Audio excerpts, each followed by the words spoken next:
ഞാൻ ഡോക്ടർ പ്രകാശ്. എൻ്റെ കുറച്ച് വീഡിയോകളൊക്കെ നിങ്ങൾ ഇതിനകം കണ്ടു കാണുമല്ലോ.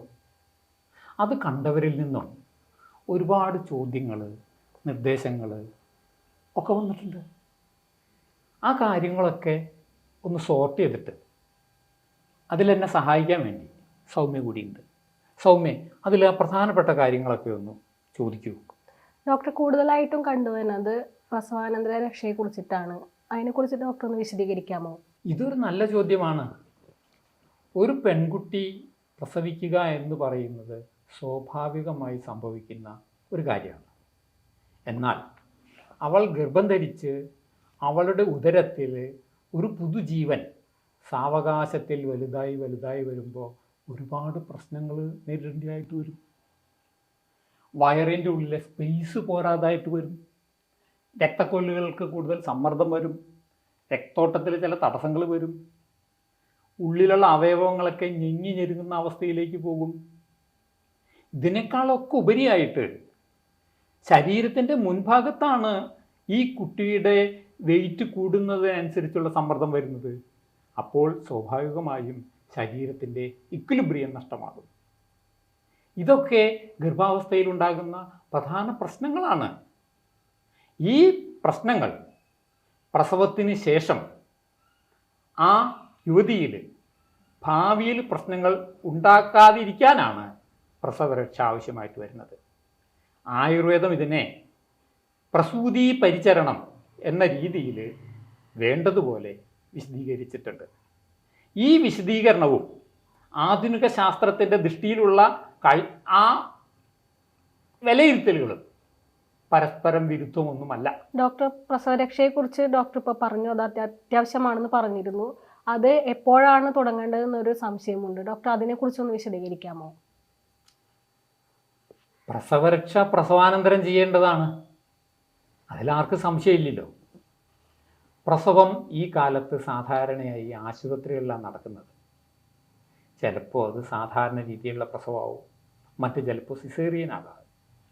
എങ്ങനെയായാലും അവർ ആശുപത്രിവാസം കഴിഞ്ഞ് വീട്ടിൽ വരുന്നതോടുകൂടി തന്നെ ഇത് സംബന്ധിച്ച കാര്യങ്ങൾ ശ്രദ്ധിക്കേണ്ടതുണ്ട്. ആദ്യമായി പറയേണ്ടത് ഭക്ഷണകാര്യങ്ങളിലെ ശ്രദ്ധയാണ്. ചൂടുള്ളതും ദഹിക്കാൻ എളുപ്പമുള്ളതുമായ ഭക്ഷണമാണ് ആദ്യമായി നൽകേണ്ടത്. കുഞ്ഞിന് മുല കൊടുക്കുന്ന അവസ്ഥയല്ലേ, അപ്പോൾ പോഷകസമൃദ്ധമായ ഭക്ഷണം വേണം കൊടുക്കാൻ. ഭക്ഷണത്തിൽ നെയ്യുടെ അംശം, പച്ചക്കറികൾ, അതുപോലെ ധാന്യങ്ങൾ വേവിച്ചത്, ഇതൊക്കെ ഉൾപ്പെടുത്തുന്നത് വളരെ നല്ലതാണ്. ഡോക്ടർ ഇപ്പോൾ ഭക്ഷണത്തെക്കുറിച്ച് പറഞ്ഞിരുന്നല്ലോ, വേറെ എന്തെല്ലാം കാര്യങ്ങളാണ് നമ്മൾ ശ്രദ്ധിക്കേണ്ടത്? അതിനെക്കുറിച്ചൊന്ന് ഡോക്ടർ പറയാമോ? നിരവധി കാര്യങ്ങൾ ശ്രദ്ധിക്കാനുണ്ട്. നമുക്കത് ഓരോന്നായിട്ട് ചർച്ച ചെയ്യാം. ആദ്യമായി ശ്രദ്ധിക്കേണ്ട കാര്യം ഈ യുവതിയുടെ വാട്ടർ ബാലൻസ് കൃത്യമായിട്ട് പാലിക്കാൻ. കുഞ്ഞിന് മുലപ്പാൽ കൊടുക്കുന്ന അവസ്ഥയാണ്. ശരീരത്തിന് ധാരാളം പാനീയങ്ങൾ കൊടുക്കണം. അത് ചൂടുള്ളതോ പഴവർഗ്ഗങ്ങളുടെ നീരോ പാലോ ഒക്കെ ആകാം. എന്തായാലും വാട്ടർ ബാലൻസ് കീപ്പ് ചെയ്യണം. അല്ലെങ്കിൽ മലബന്ധം, മുലപ്പാലിൻ്റെ കുറവ്, ഇതൊക്കെ വന്നിരിക്കും. ഡോക്ടർ വേറൊരു സംശയം ചോദിച്ചിട്ടുണ്ട്. ഞാൻ സിസേറിയൻ കഴിഞ്ഞ ആളാണ്, എനിക്ക് കുഴമ്പ് പുരട്ടി കുളിക്കാൻ പറ്റുമോ? അതിനെക്കുറിച്ച് ഡോക്ടർ ഒന്ന് പറയാമോ? നല്ല ഒരു ചോദ്യമാണിത്. ഇത് ഒരുപാട് പേരെ അലട്ടുന്ന പ്രശ്നവുമാണ്. ഈ കുഴമ്പ് പുരട്ടി മസാജ് ചെയ്യുക എന്നുള്ളത് പഴയ കാലം മുതൽ ആയുർവേദത്തിൽ നടപ്പുള്ളതും ഇക്കാലഘട്ടങ്ങളിൽ ഒട്ടനവധി പേര് ചെയ്യുന്നതുമായ കാര്യമാണ്. പക്ഷേ ഈ കുഴമ്പ് പുരട്ടുന്ന സമയത്ത് മുറിവുകളിലോ സ്റ്റിച്ചുകളിലോ ഒന്നും കുഴമ്പാകരുത്. അപ്പോൾ അതിനുള്ള കുറച്ച് താമസം ഉണ്ടാകുന്നത് കൊണ്ട് കുഴപ്പമില്ല. ഇനി അങ്ങനെ പ്രശ്നമൊന്നും ഇല്ലാത്തവർ പ്രസവം കഴിഞ്ഞ് ഒരു 10 ദിവസത്തിന് ശേഷം കുഴമ്പ് പുരട്ടി മസാജ് ചെയ്ത് തുടങ്ങാം. കുഴമ്പ് പുരട്ടി മസാജ് ചെയ്യുന്നത് കൊണ്ട് തൊലിയുടെ അവസ്ഥ പഴയ സ്ഥിതിയിലേക്ക് മടങ്ങിപ്പോകും. നമ്മൾ മുൻപ് സൂചിപ്പിച്ച ഗർഭാവസ്ഥയിൽ തൊലിക്കുണ്ടാകുന്ന പ്രശ്നങ്ങളൊക്കെ ഇല്ലേ, നീര് വരിക, അതിൻ്റെ സ്ട്രെച്ച് മാർക്കുകൾ ഉണ്ടാകുക എന്നൊക്കെ പറഞ്ഞത്, അതൊക്കെ പരിഹരിക്കുന്നതിനും ബോഡീനെ പഴയ സ്ഥിതിയിലേക്ക് കൊണ്ടുവരുന്നതിനും കുഴമ്പ് പുരട്ടി മസാജ് ചെയ്യുന്നത് സഹായിക്കും. അതുമാത്രമല്ല, കുഴമ്പ് പുരട്ടി മസാജ് ചെയ്യുന്നത് കൊണ്ട് ആ അമ്മയുടെ മാനസിക നില, അവരുടെ മൂഡ്, ഇതൊക്കെ ഒരുപാട് മാറ്റങ്ങൾക്ക് വിധേയമാകും. അതൊക്കെ വളരെ പോസിറ്റീവായിട്ട് അമ്മയുടെയും കുഞ്ഞിൻ്റെയും ആരോഗ്യത്തിൽ നിർണായകമായി തീരുകയും ചെയ്യും. ഡോക്ടർ ഇപ്പം മൂഡിനെ കുറിച്ച് പറഞ്ഞിരുന്നല്ലോ. സാധാരണയായി പ്രസവശേഷമുള്ള സ്ത്രീകളിൽ കണ്ടുവരുന്നതാണ് പോസ്റ്റ്മോർട്ടം ഡിപ്രഷൻ. ഡോക്ടർ അതിനെക്കുറിച്ചൊന്ന് പറയാമോ? അത് എടുത്തു പറയേണ്ട ഒരു കാര്യമാണ്. ബേബി ബ്ലൂസ് അല്ലെങ്കിൽ പോസ്റ്റ്മോർട്ടം ഡിപ്രഷൻ എന്ന് പറയുന്നത് വലിയൊരു പ്രശ്നം തന്നെയാണ്.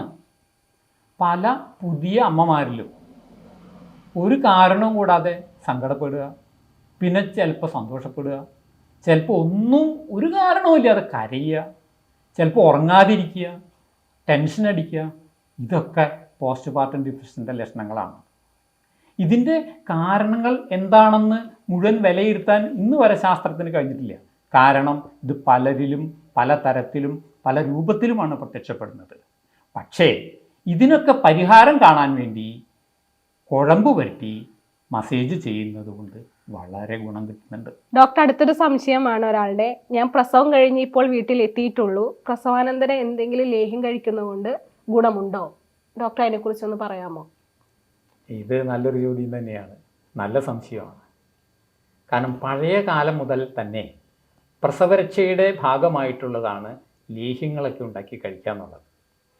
ഇത് ഒരുപാട് തെറ്റിദ്ധാരണകൾക്കും ഒരുപാട് വാദപ്രതിവാദങ്ങൾക്കും ഇടയാക്കിയിട്ടുള്ളൊരു സംഗതിയുമാണ്, പ്രത്യേകിച്ച് ഈ ആധുനിക കാലഘട്ടത്തിൽ. ആയുർവേദത്തിൽ പറയപ്പെടുന്ന ഏത് മരുന്നായാലും ലേഹ്യമായാലും കുഴമ്പായാലും ഇതൊക്കെ ഓരോ വ്യക്തിയുടെ ശാരീരിക അവസ്ഥയും ആവശ്യവും നോക്കി നിർദ്ദേശിക്കേണ്ടവയാണ്. ഒരു നല്ലതുപോലെ തടിച്ച് ഒരുപാട് വണ്ണം കൊണ്ട് ബുദ്ധിമുട്ടുന്ന ഒരാളാണ് എങ്കിൽ അയാളോട് ലേഹ്യം കഴിക്കണമെന്ന് സാധാരണ നിലയിൽ ആയുർവേദ വൈദ്യന്മാരോ ഡോക്ടർമാരോ ഒന്നും പറയാറില്ല. അതേസമയം പ്രസവാനന്തരം അങ്ങേയറ്റം ക്ഷീണിച്ച് രക്തക്കുറവുള്ള അവസ്ഥയിൽ കുഞ്ഞിന് മുലപ്പാലൊക്കെ ഇല്ലാതെ ബുദ്ധിമുട്ടുന്ന അമ്മമാരോട് ലേഹ്യം കഴിക്കാനല്ലേ നമ്മൾ പറയേണ്ടത്.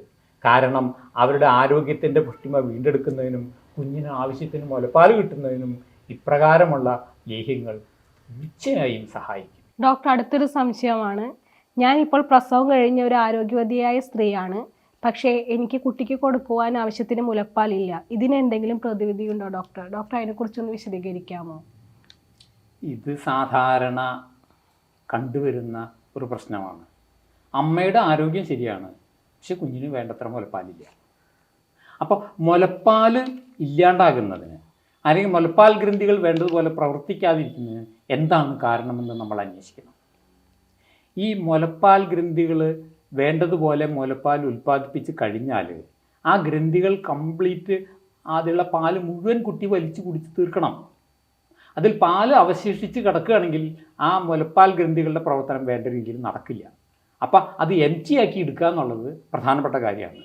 ഇത് കുട്ടിയുടെ സംരക്ഷണത്തിലുള്ള ആളുകൾ, അമ്മമാർ ഒക്കെ ശ്രദ്ധിക്കേണ്ട കാര്യമാണ്. കുട്ടി വേണ്ടതുപോലെ മുലപ്പാൽ കുടിക്കുന്നു എന്ന് ഉറപ്പുവരുത്തേണ്ടതാണ് ഇതിൽ ഒന്നാമത്തെ കാര്യം. അടുത്തതായി ഈ കുഞ്ഞിൻ്റെ അമ്മയുടെ മാനസിക നിലയാണ് പരിശോധിക്കേണ്ടത്. അവർ വേണ്ടത്ര വിശ്രമിക്കുന്നുണ്ടോ? അവർക്ക് അനാവശ്യ ഉത്കണ്ഠകളുണ്ടോ? ഉറക്കം വേണ്ട പോലെയുണ്ടോ? ഇതൊക്കെ ഇല്ലെങ്കിലും പ്രശ്നങ്ങളുണ്ടാകും. ഇതൊന്നും കൂടാതെ പ്രൊലാക്റ്റിൻ, ഓക്സിറ്റോസിൻ, പിന്നെ തൈറോയിഡിൻ്റെ പ്രശ്നങ്ങൾ, ഇതൊക്കെ മുലപ്പാലിൻ്റെ അളവിനെ ബാധിക്കുന്ന നിരവധി പ്രശ്നങ്ങളിൽ ഒരു വിഭാഗമാണ്. ആരംഭത്തിൽ കുഞ്ഞു കുട്ടികൾ മുലപ്പാൽ വേണ്ടതുപോലെ വലിച്ചു കുടിക്കാത്തത് പ്രശ്നങ്ങൾ ഉണ്ടാക്കാറുണ്ട്. ഈ അവസ്ഥയിൽ കുഞ്ഞിന് മുലപ്പാൽ കിട്ടുന്നില്ല, അതേസമയം മുലയിൽ പാലോട്ട് ഉണ്ട് തരും. അപ്പം അതിന് പരിഹാരമായിട്ട് ചിലർ മുലപ്പാൽ പിഴിഞ്ഞ് ഫീഡിംഗ് ബോട്ടിലാക്കി കൊടുത്ത് വരുന്ന പതിവും കാണാറുണ്ട്. ഇത് ഒരിക്കലും പ്രോത്സാഹിപ്പിക്കാൻ പാടില്ല. ഫീഡിംഗ് ബോട്ടിൽ ചെറിയ കുട്ടികൾക്ക് ഒരിക്കലും ഉപയോഗിക്കരുതെന്നാണ് എൻ്റെ അഭിപ്രായം.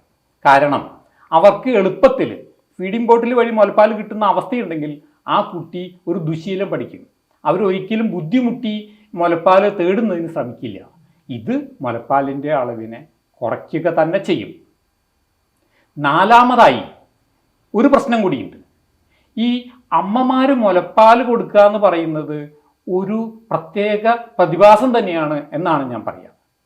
അമ്മമാർ കുട്ടിയെ എടുത്ത് ലാളിച്ച് അവരുടെ കുട്ടിയുടെയും അമ്മയുടെയുമായ ഒരു പ്രത്യേക ലോകത്തിൽ ശരീരത്തിലെ അവരുടെ തൊലികൾ പരസ്പരം സ്പർശിച്ച് കുട്ടിയെ ലാളിച്ച് ഒക്കെ വേണം മുലപ്പാൽ കൊടുക്കാൻ. അപ്രകാരം ചെയ്യുന്നത് മുലപ്പാലിൻ്റെ പ്രവർത്തനത്തെ ശരീരം ഉത്തേജിപ്പിക്കുന്നതിന് കാരണമായി തീരും. ഇതുകൂടാതെ ഒരു പ്രത്യേക കാര്യം കൂടി പറയാനുണ്ട്. മുലപ്പാൽ കൊടുക്കുന്ന അവസ്ഥയിൽ പുതിയ അമ്മമാർ പലപ്പോഴും വീഡിയോ ഗെയിം കാണുകയും മൊബൈലിൽ സംസാരിക്കുകയൊക്കെ ചെയ്യും. ഒരിക്കലും ചെയ്യാൻ പാടില്ലാത്ത കാര്യമാണ്. കുട്ടിക്ക് മുലപ്പാൽ കൊടുക്കുന്ന സമയത്ത് ആ അമ്മയുടെ ശരീരവും മനസ്സും 100% കുട്ടിയുമായി പൊരുത്തപ്പെട്ടതായിരിക്കണം. ഇതാണ് മുലപ്പാലും അമ്മമാരും കുട്ടിയുടെ ഭാവിയുമായിട്ട് എനിക്ക് പ്രത്യേകിച്ച് നിർദ്ദേശിക്കാനുള്ളത്. ഡോക്ടർ പറഞ്ഞതെല്ലാം കേട്ടു. ഈ മുലപ്പാൽ കൂടാൻ എന്തെങ്കിലും ഒരു വഴിയുണ്ടോ ഡോക്ടർ? ഇത് നല്ല ചോദ്യം തന്നെ. ഈ മുലപ്പാലിൻ്റെ കാര്യങ്ങളെക്കുറിച്ചൊക്കെ ഇത്രയും വിശദീകരിച്ച് ഞാൻ പറഞ്ഞില്ലേ. ഓരോ അമ്മമാരും ഓരോ അമ്മമാരാണ്. ഓരോരുത്തരുടെ പ്രശ്നവും ഓരോരുത്തരുടെ പ്രശ്നമാണ്.